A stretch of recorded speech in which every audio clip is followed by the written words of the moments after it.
Test. Mesdames et messieurs, bonsoir. Je suis heureux de constater, au vu du nombre d'entre vous encore présents, que l'entracte n'a décidément pas le même effet ravageur qu'une pause accordée lors d'un cours de première année. Mis à part cette observation, j'aimerais tout d'abord procéder à quelques remerciements. À commencer par le BDE Droit qui organise ce concours et qui, comme tous leurs événements, sera, j'en suis sûr, une réussite. Même si, je le sais, son président Julien Arzala s'en soucie guère et s'intéresse exclusivement au nombre de followers que comporte l'association. Ensuite, je voudrais remercier les membres du jury ici présents qui, malgré leur emploi du temps que je présume chargé et que seulement je présume, ont accepté de se prêter à ce laborieux exercice de notation. Enfin, j'aimerais vous remercier, vous, public de Baudin, d'être venu assister à ce vespéral jeu de vassal qui, je l'espère, vous satisfait. Maintenant, après vous avoir astiqué le manche un à un, je vais pouvoir enfin débuter mon ballet. Peut-on trouver midi à 14h? Encore faut-il le chercher. Il ne peut y avoir que deux explications à se compliquer la vie. La première est d'être dans l'ignorance la plus totale, à l'instar des journalistes de BFM débattant de l'article 49 alinéa 3 de notre chère Constitution.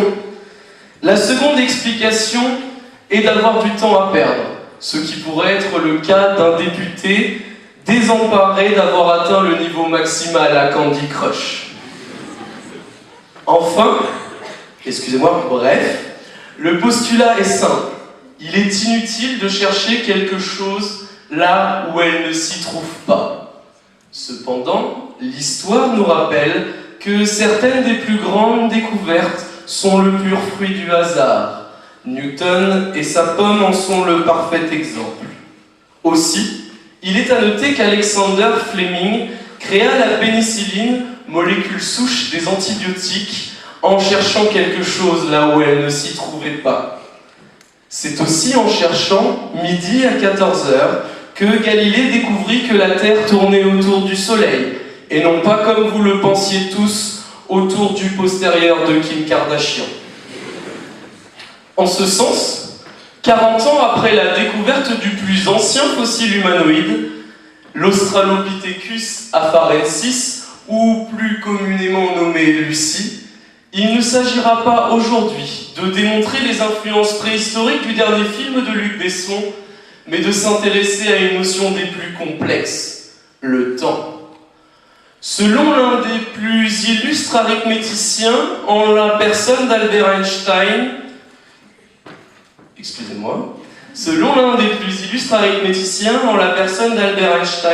il est vraisemblablement possible de trouver midi à 14h. Tout est question de référentiel.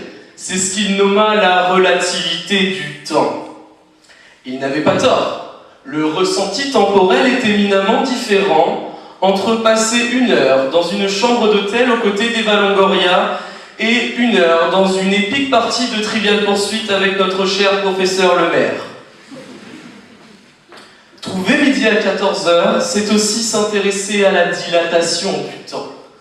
Certains la définissent comme un effet de relativité restreinte selon lequel l'intervalle entre deux événements, mesuré dans un référentiel inertiel quelconque, est toujours supérieur à l'intervalle de temps, mesuré dans le référentiel où les deux événements ont la même position. Personnellement, je n'y crois pas. D'abord parce que je n'y comprends rien, et enfin parce qu'il a beau être théorisé, relatif ou dilaté, le temps ne peut être défini. C'est pourquoi, à première vue, il est impossible de trouver midi à 14h. Mais si je suis ici aujourd'hui devant vous, ce n'est pas par hasard. Je me dois de vous conter l'histoire de mon ami Mehdi. Mehdi, d'origine saoudienne, fut adopté par un jeune couple de Français dès son plus jeune âge. Celui-ci avait un frère, nommé 14, qui était connu dans le monde entier. La cause de son succès est que celui-ci était tombé dans un puits de pétrole étant petit. Après ce tragique événement, le jeune 14 lui héritait du don de pouvoir uriner du pétrole en grande quantité. Mehdi, alléché par la main du gars, alors que ce dernier était récemment décédé d'un cancer de la vessie, Mehdi, alléché par l'appât du gain... Pardon. Je vais reprendre. Après ce tragique événement, le jeune 14 est décédé d'un cancer de la vessie. Mehdi, alléché par l'appât du gain, voulait récupérer sa part de l'héritage. Alors, celui-ci, connaissant mes aptitudes en matière de succession et mon inimitable sens du profit, me demanda de l'accompagner dans sa quête pour le moins lucrative. Moi-même, depuis tout jeune, étant bercé par de profondes chansons de divers poètes urbains, j'y trouverai très tôt le sens de notre existence capitaliste. D'ailleurs, l'un d'entre eux, qui prit comme patronyme celui d'un ourson, s'exprimait en ces termes. « J'ai du gloss sur la verge, du pétrole sur les lèvres, ma vie est tristement belle. » Ne pouvant donc aller à l'encontre de ma sainte lyrique éducation, je m'empressai donc d'accepter la requête de Mehdi. Une fois arrivé en Arabie Saoudite, et après avoir localisé sa famille, nous décidâmes d'aller à leur rencontre. Riche de leurs investissements à l'étranger, la famille Rachetou, c'est comme ça qu'elle se nomme, habitait un des palais les plus somptueux. Après avoir passé une multitude d'agents de sécurité, à croire que le plan Vigipirate n'a pas les mêmes conséquences partout, nous surprîmes la famille attablée en train de se délecter de quelques mets. S'extasions de retrouver Mehdi, sa mère nous convia à partager le repas avec eux.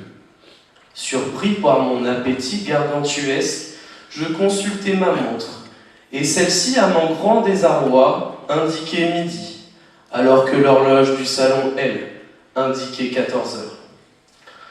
Voilà comment moi, Benoît Martinez, étudiant en première année de droit, j'ai réussi à trouver midi à 14 heures, sans même le chercher. Bien que cette cause semblait perdue d'avance, j'ai appris à mes dépens par l'un de mes confrères qu'il fallait continuer de causer, même si la cause était perdue. Avant que vous rendiez votre irrévocable sentence, je remarque une fois de plus, par votre présence ici et votre engouement pour ces joutes verbales, notre amour réciproque des mots et des émotions qu'ils suscitent.